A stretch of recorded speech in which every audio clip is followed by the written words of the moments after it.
Hello, hello. Good morning. So mga paps, may tatlo tayong delivery uli.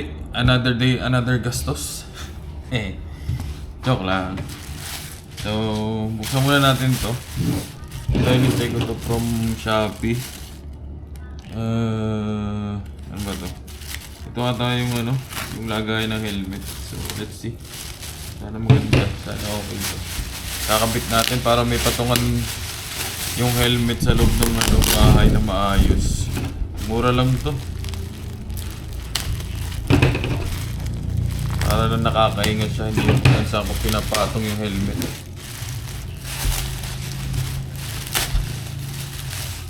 Balot na balot ah. Yun.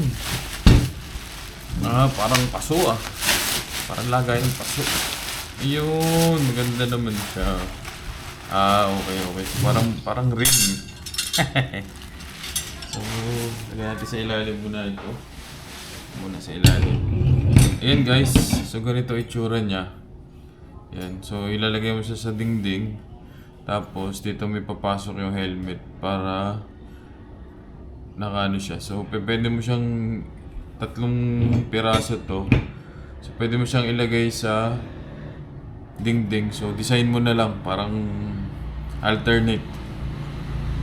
And so ibig sabihin isa pa lang helmet ko, baka ibig sabihin kailangan ko pa ng dalawa pang helmet na. Okay, thank you. Yan yung una nating delivery. Lagyan muna natin dito.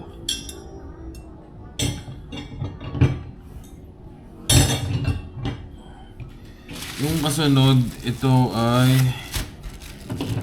dumating na din. So, ito ay hulaan nyo guys.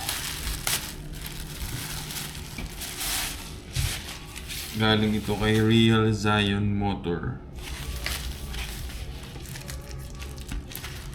Ito ay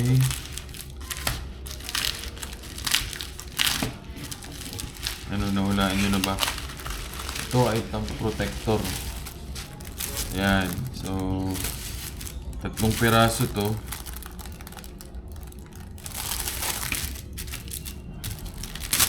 May sticker.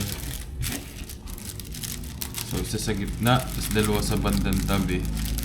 Para sa... So, yan. Nilalagay ito sa... kay CB650R E-clutch. Magaspang pala to. Okay, so tama nga pag magaspang para dito kakapit yung pantalon mo or yung pants mo para hindi ka mag-slip. Okay, ganda niya guys. So, ayan o. So, ayan.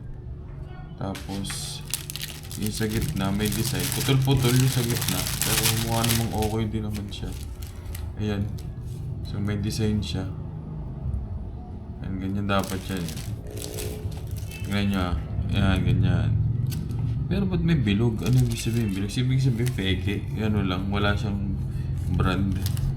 Ang gandang lagay doon. Tapos cleaning aid. So, panlinis bago mo ilagay. Malinis naman si EB650 So, yan. Lagay natin yan siguro sa Friday. Yan. Lagay mo natin dito. So, goods naman. Goods. Okay naman yung item. Pangalawang item natin.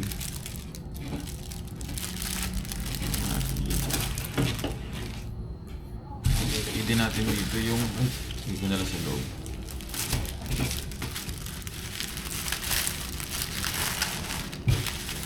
Tapos... Okay, sa lalim. Ayun! Ito yung pinakahihintay natin. Ayan o, sabi dito. Filter kit and... mic. Secure. So, nag-message sa akin kanina tong sa Lazada. Bakit hindi pa ako nag-review? Kung ba't daw hindi ko po minamark as accepted or received. Wala, received. Kasi sabi ko, hindi pa nakikita yung item. So, sana walang damage para wala tayong magiging problema. Okay, sana natin. Naka-tape siya.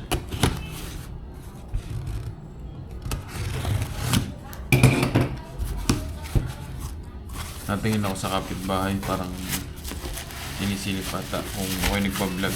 Charot. Ako'y nagpa-vlog, nagpapanggap po, nagtatry. So, let's see here. Unboxing.